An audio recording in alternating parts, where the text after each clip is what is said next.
राज्य सरकारनं हिंदी भाषेच्या सक्तीवरून एक पाऊल मागे घेतलंय आणि दोन्ही जी.आर रद्द करण्याची घोषणा केली आहे।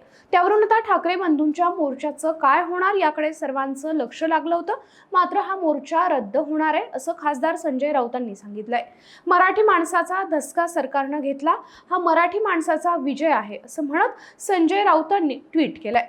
ठाकरे बंधूंच्या 5 जुलै रोजीच्या मोर्चाच्या निमित्तानं मराठी माणसाची ताकद दिसणार होती, पण राज्य सरकारनं हिंदीचा निर्णय मागे घेतल्यानंतर उद्धव ठाकरे आणि राज ठाकरे काय निर्णय घेणार याकडे सगळ्यांचं लक्ष लागलं होतं।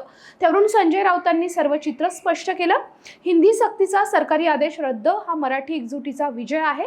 2 ठाकरे एकत्र येणार याचा धसका सरकारनं घेतला, त्यामुळे 5 जुलैला एकत्रित मोर्चा आता निघणार नाही, पण ठाकरे हाच ब्रँड फडणवीस यांनी घेतलेला शहाणपणाचा निर्णय असं ट्विट संजय राऊतांनी केलंय आणि चित्र स्पष्ट केलंय।